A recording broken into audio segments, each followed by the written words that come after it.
Hello everyone, কেমন আছো তোমরা সবাই? আজকে সকাল সকাল ব্রেকফাস্ট করে নিয়েছি আর আজকে একটু যাব বিয়ে বাড়িতে। আমাদের যেতে যেতে ওই দুপুর হয়ে গেছিলো, তো গিয়ে দেখছি তখনও রিচুয়ালস কমপ্লিট হয়নি। তো এখানে বরণ করা হচ্ছে, এখনও গায়ে হলুদ বাকি আছে।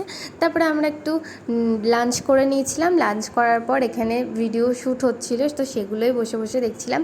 দেন তো সন্ধ্যেবেলা রেডি হয়ে অনেক দেরি হয়ে গেছে। রেডি হতে প্রায় 10টা নাগাদ আমরা বাইরে বেরিয়েছি, মানে অ্যাটলিস্ট আমি বেরিয়েছি, সবাইকে রেডি করে নিজে রেডি হয়ে বাইরে বেরিয়েছি। তো দেখো তো আমার লুকটা কেমন লাগছে। ফুল লুকটা তোমাদের সাথে একটু পরে শেয়ার করছি। ফার্স্টের স্টলে ছিল ফুচকা, তো ফুচকা তো সাজার আগেই আমরা গিয়ে খেয়ে নিয়েছি। তারপরে সেজে গুজে বেরিয়ে চিকেন পকোড়া খেয়েছি। আর এই যে আমাদের মিষ্টি ব্রাইড, কেমন লাগছে তোমরা অবশ্যই জানিও কমেন্ট করে। আর এই যে এটা হলো আমার ফাইনাল লুক। তো আমি সেদিনকে শাড়ি পরেছিলাম, দেখো তো কেমন লাগছে। তারপর একটু রাত হওয়ার পর আমরা বসে পড়েছিলাম খেতে। তোমরা পারলে মেনু কার্ডটা পজ করে দেখে নিতে পারো।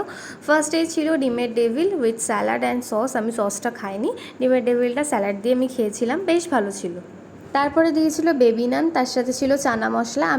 এই কম্বোটা তো আমার খুব ভালো লাগে, তার জন্য আমি এটা টেস্টও করেছিলাম। আমি অন্যান্য জায়গায় খুব একটা খাই না, যাই হোক।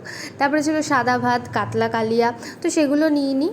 সাদা ভাতের সাথে একটু ডাল নিয়েছিলাম, ডালের সাথে ছিল চিপস। তো ডাল দিয়ে লেবু দিয়ে মেখে চিপস দিয়ে খেয়ে নিয়েছিলাম, দারুণ লাগছিল। তারপরে ছিল পটল চিংড়ি, এটাও বেশ ভালো ছিল। তারপরে চলে এসেছিলো ফ্রাইড রাইস, ফ্রাইড রাইসের সাথে ছিল চিকেন কষা। তারপরে চাটনি, পাঁপড়, মিষ্টি ছিল, সেগুলো আমি আর কিচ্ছু খাইনি। আইসক্রিম ছিল, সেটাও আমি খাইনি। তো কেমন লাগলো ভিডিওটা অবশ্যই জানিও। ভালো লাগলে লাইক, কমেন্ট এবং সাবস্ক্রাইব করে দিও। টাটা।